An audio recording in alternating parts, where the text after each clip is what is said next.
Сегодня во Франции, на севере Франции, город, кажется, называется Арас. Там, в этом городе, был убит преподаватель, а также был ранен еще один преподаватель и ранен человек, который там охранял, то есть security. И эту новость мне сегодня передал один знакомый француз. Он так написал мне, сказал, что вот чеченец убил преподавателя. Я сразу полез прочитать новости. Действительно, на BBC, на их канале я нашел эту новость. Они писали на английском, что якобы 20-летний чеченец убил учителя. И дальше уже начал смотреть информацию на разных сайтах. Это российские, это украинские, другие сайты. И везде писали то же самое. То, что писали в BBC. Что чеченец, чеченского происхождения, парень 20-летний, убил учителя. Потом выясняется, что он в действительности не чеченец, а ингуш. Фамилия его Могушков. Так вот, дело не в национальности. Какая разница национальность преступника? Здесь я не хочу делить, и тем более ингуши это наши братья.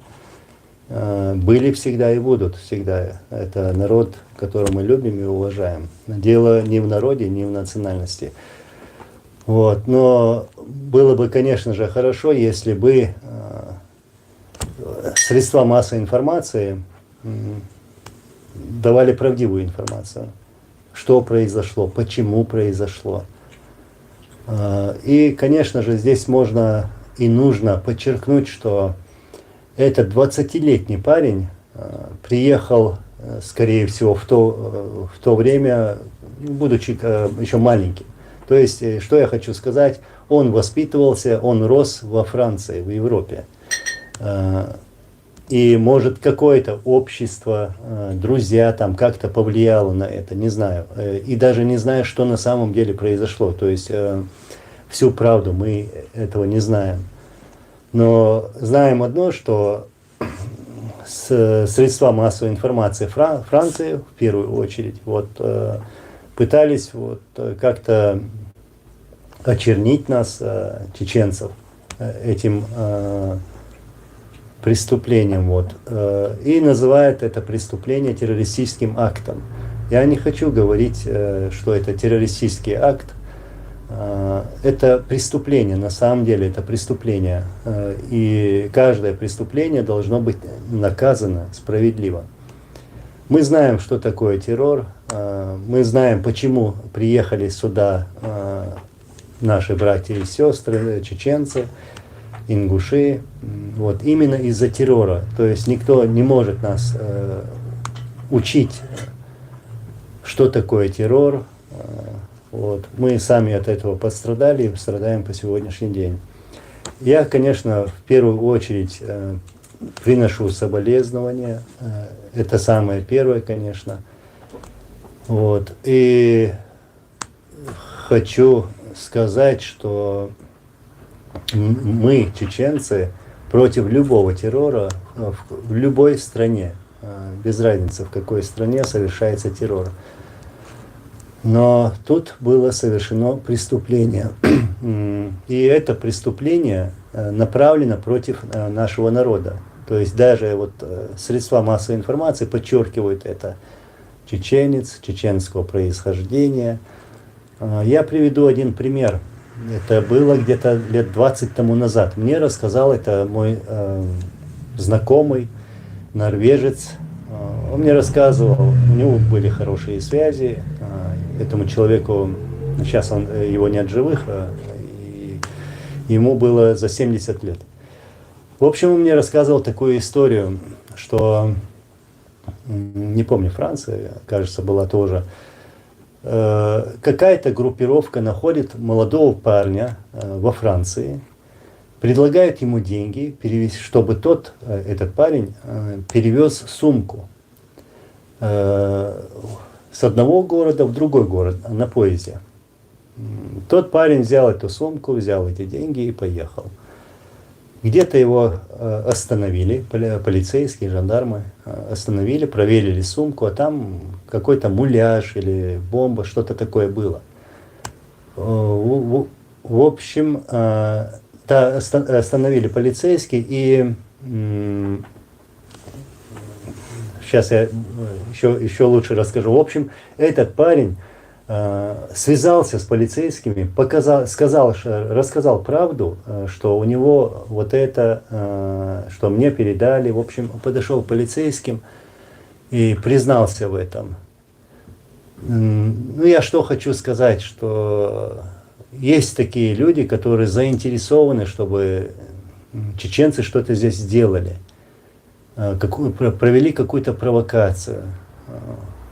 В основном это, конечно же, я могу сказать, что за этим стоят российские спецслужбы. Я уверен, что с этим парнем, о котором я говорю, связались российские спецслужбы, чтобы тот совершил террористический акт или там просто даже подобное этому, чтобы как-то потом могли обвинять чеченцев. Вот. И хорошо, что тот парень 20 лет тому назад, про этот случай говорим, пошел к полицейским и признался, что вот ему передали такое. И здесь, в этом случае, я не знаю, что на самом деле произошло, но обвиняют чеченцев. Я не хочу быть вот, в качестве такого человека, чтобы оправдываться, все такое. Нет, правда должна быть правда, и вещи нужно называть своими именами. Да, мы очень благодарны этим странам, которые приняли наших людей, чеченцев, там Норвегия, Швеция, Германия, Бельгия, Франция, Турция, любая другая страна, которая приняла наших беженцев, мы благодарны и будем всегда благодарны. Я помню, где-то лет 5 тому назад один сын моего знакомого как-то сказал такое, ему было тогда лет, наверное, 17, он сказал, да вот он такой национальности, там, норвежец или немец. Я позвал его и говорю, слушай, сядь сюда. Я ему говорю, знаешь что, вот этот немец, вот эти немцы, вот эти норвежцы или французы, мы должны быть благодарны этим странам.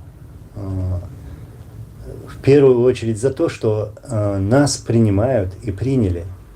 Мы должны быть благодарны за то, что они дали кровь, они дали такую возможность, чтобы ты пошел куда-то учиться, чтобы ты смог спокойно учиться, выбрать свое направление, дали тебе стабильность, медицина для тебя бесплатная, и тут огромные возможности, чтобы ты действительно стал таким человеком, дали все тебе то, что никогда тебе не даст Россия или оккупированная твоя страна. Этот парень был чеченец. Вот. И не смей никогда говорить что-либо плохое в адрес какого-либо народа. Мы ничем не лучше других, вот. И никто не лучше нас. Мы все одинаковые, мы люди. Вот. Это, знаете, наше беспокойство. Беспокойство за нашу молодежь, чтобы давать им, показывать и давать им правильный путь, чтобы они смогли выбрать этот путь. Вот, еще раз говорю, для нас это очень важно, потому что много что лежит на этой молодежи. То есть это люди, которые будут возрождать нашу Родину, продолжать наш путь. Поэтому мы встречаемся с нашей молодежью, мы общаемся с ними и говорим о том, что было у нас на родине, что сегодня происходит, чтобы эта молодежь, наша молодежь, избегала каких-либо конфликтов, каких-то там провокаций, чтобы были вдали от таких людей, вот, чтобы никто не смог их использовать, чтобы они не рвались в какую-либо другую страну, в какие-то горячие точки, вот, там участие в войне, участие в каких-то конфликтах, все это не наше. Я почему говорю не наше? Потому что у нас есть сегодня есть неразрешенная уже проблема, есть такая проблема. Наша земля оккупирована. Есть много чего, что надо сделать нам самим, для нашего народа. И поэтому, оставив нашу проблему, мы не можем ехать куда-то решать другую проблему. Вот. Вот так и должно быть. Очень жаль, что многие это не понимают, не принимают, но на самом деле это вот так. И возвращаясь к тому случаю, который произошел сегодня во Франции, на севере Франции, где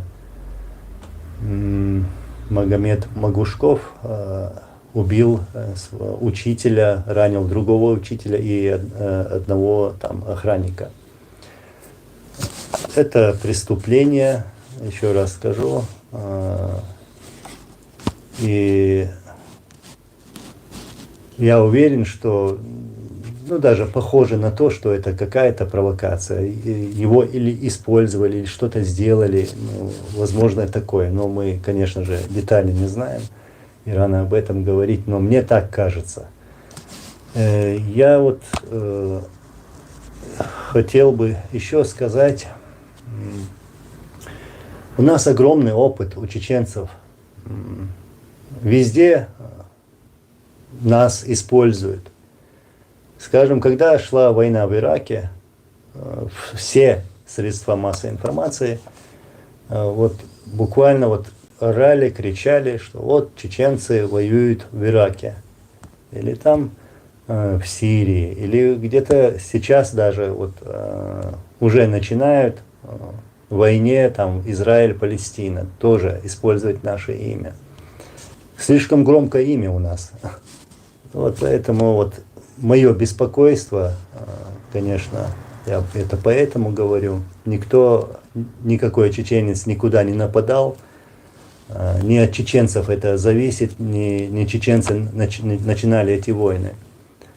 На Украину напали русские, чтобы установить русский мир. Да, там есть чеченцы, которых мы не считаем чеченцами на самом деле. Я про кадыровцев. Называйте их кадыровцами, там, путинцами и так далее, но не чеченцами. Это мое беспокойство. И вот чтобы наша молодежь была осторожна, не поддавалась никаким там провокациям. Сегодня, что я прочитал на BBC, там пишут, чеченец напал на учителя и убил его.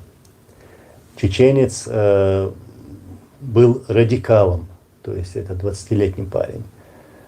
Чеченец выкрикивал Аллаху Акбар, то есть все, что нужно вот для провокации, чтобы обвинить там чеченцев, чтобы обвинить мусульман, и это все происходит в свете тех событий, которые сегодня происходят там, то есть израильско-палестинская война. И, возможно, поэтому и сделано, не знаю. Помню, это было во время нападения на Америку, как это говорится, на эти торговые башни, вот эти близнецы, в общем, в то время было. Когда все это произошло, я даже подумал, может, это Россия все устроила, чтобы их Америка как-то поддержала. Ну, в общем, разные мысли были тогда. И помню реакцию Путина, который с улыбкой на лице приносил соболезнования Америке. И потом потом уже понеслось. Вот там в Чечне провели операцию, там уничтожили какую-то группу и нашли там, нашли у них такую литературу, то есть у бойцов чеченского сопротивления, нашли там разную литературу по управлению там Боинга. То есть и даже приписывали, что вот эта группа была связана с Аль-Каидой. И это делали российские СМИ, российские спецслужбы. А потом это все это подхватывали другие средства массовой информации. Вот так, таким образом обливали грязью чеченцев. Мы больше всех хотим мира на своей земле. И желаем этого мира всем другим и остальным людям. Не надо нас начернять. Да, вот об этом я и говорю, об этом и беспокоюсь. Вот, что нужно собирать эту молодежь. И надо им говорить, что нет других войн для нас, для чеченцев. У нас есть своя война. Свои проблемы. Нужно решать свои проблемы. Я не говорю, что надо куда-то собирать наших людей, идти куда-то воевать. Нет, я такого права не имею. Мы должны воевать другим способом, чтобы эту молодежь никто не смог использовать, без разницы. Кто, чтобы эта молодежь училась, и чтобы вот эта молодежь, накопив вот эти знания, когда вернутся домой, были там с какими-то специалистами и делали все возможное, приносили пользу для нашего народа и для нашей республики. Вот что важно, вот это самое нужное. Всем вам мира, иншаллах, он будет. Нохчи матала лесон, надерзош дела. Сем халдезвы, ой ляш халдезвы, таган, ой худешту, так. Стенте качхершту, так. Чуаболчана, ой леезвы. Лервоби езвы чуабеша. Чоулер лушхала дезвы. Да, вот шумнах лердорквы, масу. Аллах резвы масана.